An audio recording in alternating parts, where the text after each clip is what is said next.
पिछले महीने लॉकडाउन के बाद हम लोग फिर से classroom face to face classroom instruction के लिए एक तरह से वीडियो कॉन्फ्रेंसिंग के माध्यम से हम फिर से एक बार अपने पेपर 14 पेपर जो योग दर्शन पर मुख्य रूप से केंद्रित है उसके एक अन्य विषय पर जो अभ्यास एवं वैराग्य के बारे में है, मैं उस पर बात करना चाहता हूँ।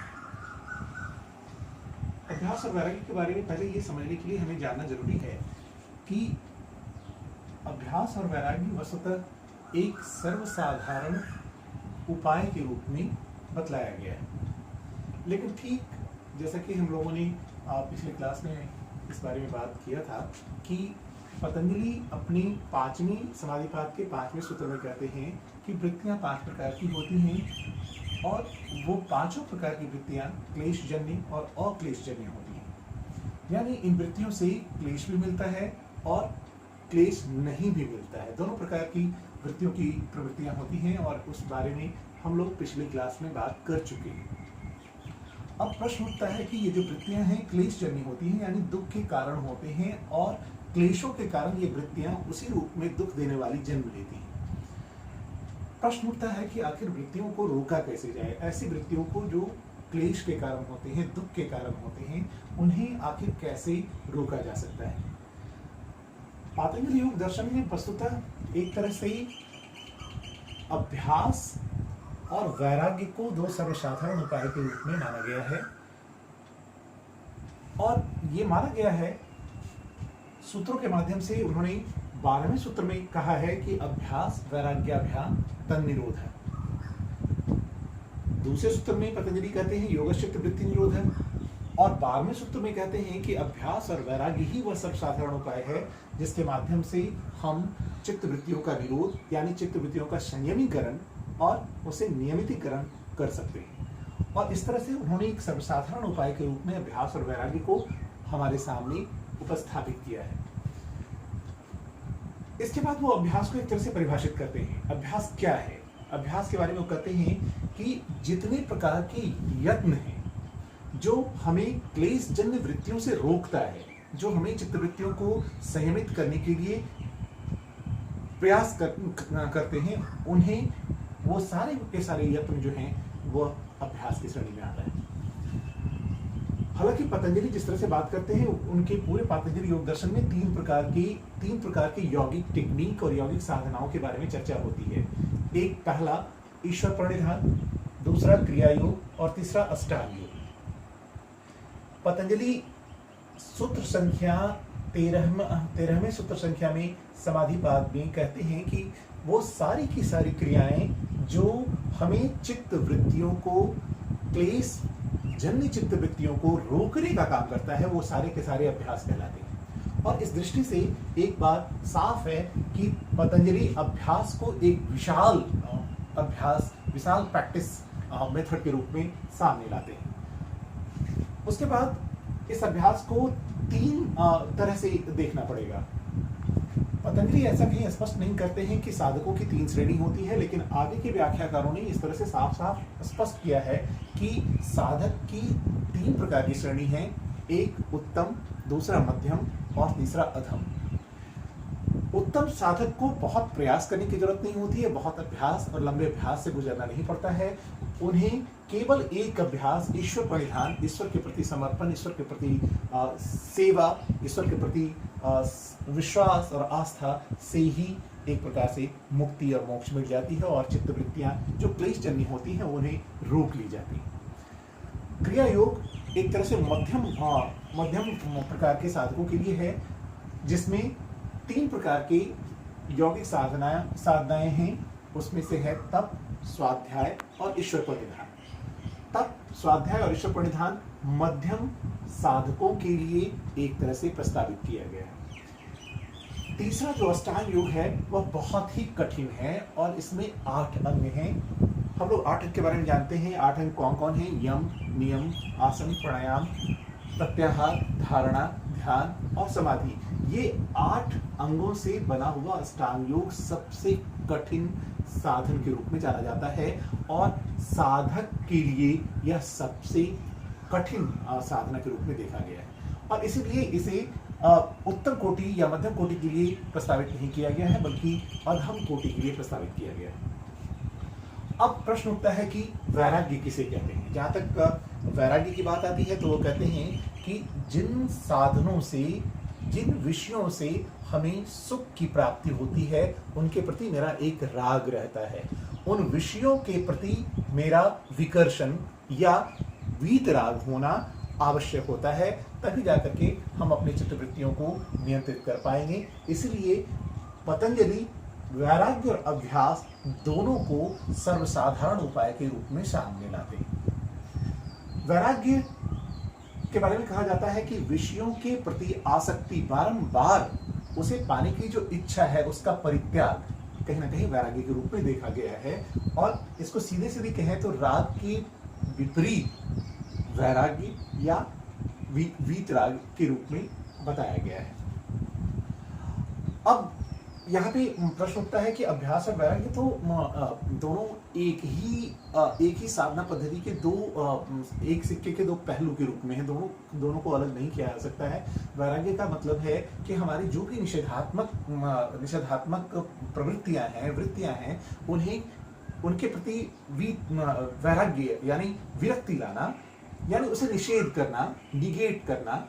और अभ्यास का मतलब है वैसे ही चीजों का अभ्यास करना जिसके द्वारा अच्छाइयों की तरफ हम मुड़ सकते हैं, हमारी वृत्तियां अच्छी हो सकती हैं, ज्ञानपूर्ण वृत्तियां हो सकती हैं, और इसीलिए हमें दोनों तरह के अभ्यासों की जरूरत होती है। वैराग्य से भी अच्छाइयां आती हैं, वैराग्य से भी चित्तवृत्तियों का नियमन होता है, लेकिन वही काफी नहीं होता है। उसके लिए कुछ और भी भावात्मक अभ्यास के बारे में बात की जाती है, जिसके बारे में अष्टांग योग में यम, नियम, आसन, प्राणायाम, प्रत्याहार, धारणा, ध्यान, समाधि के बारे में भी चर्चा की जाती है। कई लोगों का मानना है कि पतंजलि जिस तरह से अभ्यास और वैराग्य के बारे में बात करते हैं, अभ्यास और वैराग्य एक अलग प्रकार का साधन है, लेकिन नहीं। बाद के व्याख्याकारों ने बताया कि अभ्यास में वे सारे के सारे यत्न सम्मिलित हो जाते हैं जो किसी न किसी रूप में हमें अपनी चित्तवृत्तियों को नियंत्रित करने में सहयोग देता है। इसीलिए बाद के लोगों ने अभ्यास में तीनों को सम्मिलित कर लिया, खासकर के अष्टांग योग उसी अभ्यास में शामिल है, ऐसा स्पष्ट रूप से कहा गया है। अब प्रश्न उठता है कि वैराग्य और अभ्यास के बारे में पतंजलि अपने योग सूत्र के 14वें सूत्र में कहते हैं, स तु दीर्घकाल निरंतरी सत्कारा सेवितो दृढ़ भूमि। यानी हमें अभ्यास कैसा करना चाहिए, किस प्रकार का अभ्यास हमें चित्तवृत्तियों को नियंत्रित करने में सहयोग कर पाएगा, इसके बारे में साफ साफ वो कहते हैं कि वही अभ्यास हमें चित्तवृत्तियों की निरुद्ध करने में मदद कर सकता है जो अभ्यास दीर्घ काल तक हो, यानी लंबे काल तक ये अभ्यास करने की जरूरत होती है। अचानक एक बार किसी अभ्यास को कर लेने से हमें चित्तवृत्तियों का संयमीकरण या चित्तवृत्तियों का फ्लक्चुएशंस ऑफ माइंड को रोकने की क्षमता हमें नहीं आ सकती है। इसीलिए पतंजलि साफ कहते हैं कि इस अभ्यास को दीर्घकाल तक करना है। उसके बाद कहते हैं सा तु दीर्घकाल निरंतरी, यानी हमें इस अभ्यास को कैसा करना है, तो यह निरंतर करना है, कंटिन्यूअस करना है। सा तु दीर्घकाल निरंतरी सत्कारा सेवितो। सत्कारा सेवित शब्द का प्रयोग वो कहते हैं कि विथ ऑल डेडिकेशन, जब तक आपका समर्पण नहीं होगा तब तक आप इसे पूरी तरह से हासिल नहीं कर पाएंगे, अपने फ्लक्चुएशंस ऑफ माइंड को, मॉडिफिकेशंस ऑफ माइंड को कंट्रोल करने में असफल हो पाएंगे। इसीलिए वो कहते हैं कि यह अभ्यास कैसा होना चाहिए, तो दीर्घ काल तक होना चाहिए, निरंतर होना चाहिए और सत्कारा सेवित होना चाहिए, मतलब पूरे श्रद्धा और पूरे समर्पण के साथ होना चाहिए। तभी जाकर के यह हम उस योग की उस अवस्था तक पहुंच पाएंगे जहां हम जाना चाहते हैं।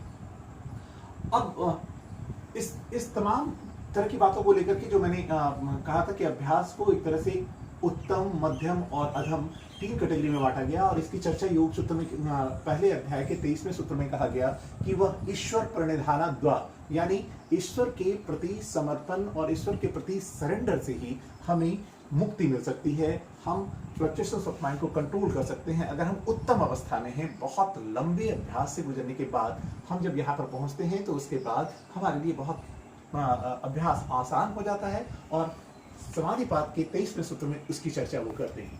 फिर साधन पाद के पहले सूत्र में वो कहते हैं क्रिया योग, यानी तप, स्वाध्याय और ईश्वर प्रणिधान जो मध्यम कोटि के साधक हैं उनके लिए बहुत अष्टांग योग जैसे कठिन साधनों की अभ्यास करने की जरूरत नहीं पड़ती है, बल्कि वो मध्यम कोटि के जो साधक होते हैं उन्हें क्रिया, योग, तप, स्वाध्याय और ईश्वर प्रणिधान, इन तीनों के माध्यम से, क्रियाओं के माध्यम से हमें अपने मन को नियमित करने की क्षमता आ जाती है और हम दृढ़ हो पाते हैं। लेकिन जो अधम कोटि के साधक हैं उनके लिए अष्टांग योग जैसे साधनों की जरूरत होती है और बहुत ही कठिन और लंबे काल तक इसके अभ्यास करने की जरूरत होती है, तभी जाकर के हम अपने फ्लक्चुएशंस ऑफ माइंड को कंट्रोल कर पाते हैं।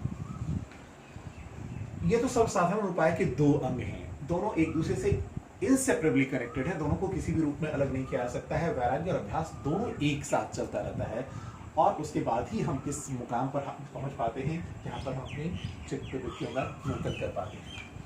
जहां तक वैराग्य का बात है तो पतंजलि कहीं पर वैराग्य का क्लासिफिकेशन करते हुए नजर नहीं आते हैं, लेकिन वो पहले अध्याय के 16वें सूत्र में कहते हैं तत्परं पुरुष ख्यातेर गुण वैतृष्ण्यम। यहां पर जब वो पर शब्द का प्रयोग करते हैं तो वहीं से एक क्लासिफिकेशन आता है कि वैराग्य दो प्रकार का है, एक अपर और दूसरा पर। अपर वैराग्य, हालांकि पतंजलि अपर शब्द का प्रयोग नहीं करते हैं, बाद के व्याख्याकारों ने खास करके वाचस्पति मिश्र ने 4 प्रकार की अपर वैराग्य की चर्चा करते हैं और पतंजलि सिर्फ वशीकार संज्ञा की चर्चा करते हैं। पतंजलि योग सूत्र में पतंजलि सिर्फ वशीकार संज्ञा को ही एक तरह से चर्चा करते हैं और तब 16वें सूत्र में आकर के वो पर वैराग्य की चर्चा करते हैं। लेकिन वाचस्पति मिश्र कहते हैं कि वैराग्य, अपर वैराग्य 4 प्रकार के होते हैं, यतमान, व्यतिरेक, एकेंद्री और वशीकार। वशीकार अपर वैराग्य के अंतिम पायदान पर है, अंतिम अवस्था पे है। प्रश्न उठता है कि जब विषयों के प्रति बारंबार हमारे इंद्रियों का आकर्षित होने की प्रक्रिया को हम रोकना चाहते हैं और उसे विड्रॉ करते हैं, तो ये जो अभ्यास है इसे वैराग्य कहा जाता है। तो पहले में क्या होता है, यतमान से क्या मतलब है? यतमान में कहा जाता है कि विषयां स्वाभाविक रूप से अपने विषयों की तरफ मुड़ती हैं, भागती हैं और उसे नियंत्रित कर पाना मुश्किल होता है। यतमान वह अवस्था है जहां पर योगी या साधक पूरे संकल्प के साथ, निर्णय के साथ, पूरे संकल्प के साथ, पूरी श्रद्धा के साथ यह तय करता है, यह निर्णय लेता है कि मुझे अपनी इंद्रियों का विषयों के प्रति भागने की प्रक्रिया को रोकना है और अपने इंद्रियों को नियंत्रित करना है। और इस क्रम में वह अपनी साधना को आगे बढ़ाता है और इसी वैराग्य की प्रक्रिया के द्वारा कि मुझे इन तमाम प्रकार की चीजों से एक तरह से मुक्त होना है, इन तमाम प्रकार की चीजों को छोड़ देना है। यह पहली अवस्था है वैराग्य की, जहां पर हम संकल्प करते हैं इंद्रियों की उन स्वाभाविक प्रक्रिया को जो विषयों की तरफ भागने से हमें रोक नहीं पाता है, उनको रोकने की कोशिश हम करते हैं। व्यतिरेक एक ऐसी अवस्था है जहां पर हम कुछ इंद्रियों की कुछ गतिविधियों को विषयों की तरफ भागने से रोक लेते हैं और कुछ इंद्रियां अभी भी विषयों की तरफ भागने से रुक नहीं पाती हैं। तो हम एक तरह से कंपेयर करते हैं, हम एक तरह से तुलना करते हैं जिन विषयों के प्रति हमारा एक तरह से इंद्रिय नियंत्रण हो जाता है और जिन विषयों के प्रति हमारी इंद्रियां नियंत्रित नहीं हो पाती हैं, उन दोनों को तुलना करते हैं कि मैंने इतने विषयों को नियंत्रित तो कर लिया, लेकिन इतने विषयों को नियंत्रित करना मेरा बाकी रह गया है, मैं उनको भी नियंत्रित करूंगा। और दोनों की तुलना करते हुए जब वो आगे बढ़ता है तो यह दूसरे अभ्यास में कन्वर्ट कर जाता है, वैराग्य की दूसरी अवस्था आती है जिसे व्यतिरेक कहा जाता है। हालांकि वाचस्पति मिश्र साफ कहते हैं कि यह कुछ छोड़े गए बुरे मन के मल और जो अच्छे तरफ जाने की प्रक्रिया है, उन दोनों की तुलना करके हम अपने बुरे कर्मों को, बुरे मल को, मन के बुरे मल को परित्याग करते हैं और अच्छे मन की अच्छी दशाओं की तरफ मुड़ते हैं और इसी अवस्था में हम दोनों की तुलना करते हैं और इसी को व्यतिरेक अवस्था कहा जाता है। जब व्यतिरेक अवस्था से हम आगे बढ़ते हैं तो एक तरह से इंद्रियों में पूरी तरह से नियंत्रित हो जाता है। हमारे जो 5 इंद्रियां हैं, 5 कर्मेंद्रियां हैं जो विषयों की तरफ भागते हैं, उन विषयों को हम पूरी तरह से नियंत्रित कर लेते हैं। लेकिन तब भी मन रूपी इंद्रियां जो एकेंद्रीय कहा जाता है, वो एक इंद्रिय है। अभी तक पातंजलि योग और सांख्य दर्शन दोनों 11 इंद्रियों की चर्चा करते हैं, उसमें से 10 इंद्रियों पर एक तरह से नियंत्रित कर लेने के बाद हमारे मन में तब भी विषयों के प्रति छोटी मोटी उत्सुकता बची रह जाती है और जब उसको भी नियंत्रित कर लेते हैं तब वह अवस्था एक इंद्रिय अवस्था वैराग्य का माना जाता है।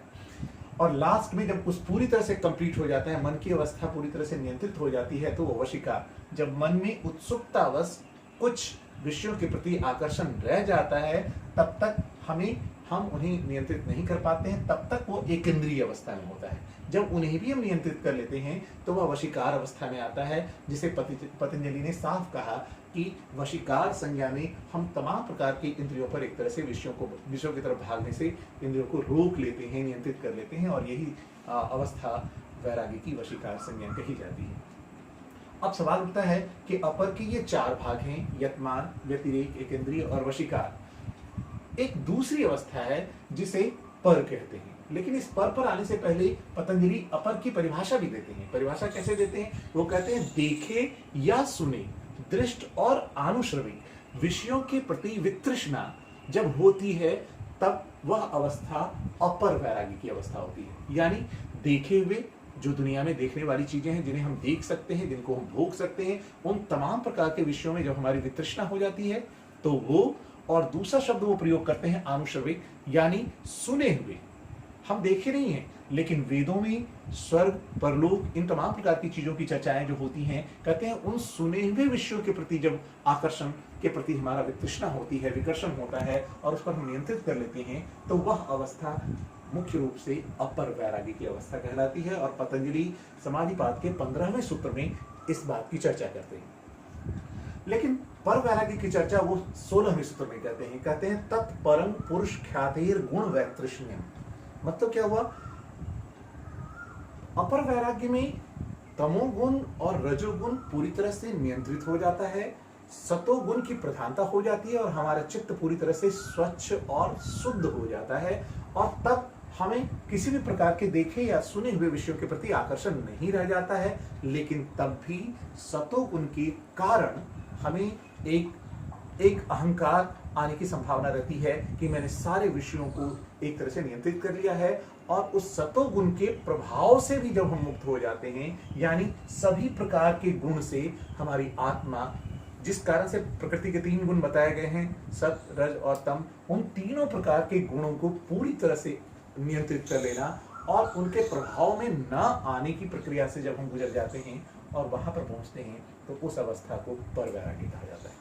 पतंजलि इस तरह से अभ्यास और वैराग्य के बारे में साफ साफ बात करते हैं और कहते हैं कि यह जो अवस्था है वो सबसे सर्वोत्तम अवस्था है। यह ज्ञान की पराकाष्ठा मानी जाती है, आचरण की पराकाष्ठा मानी जाती है।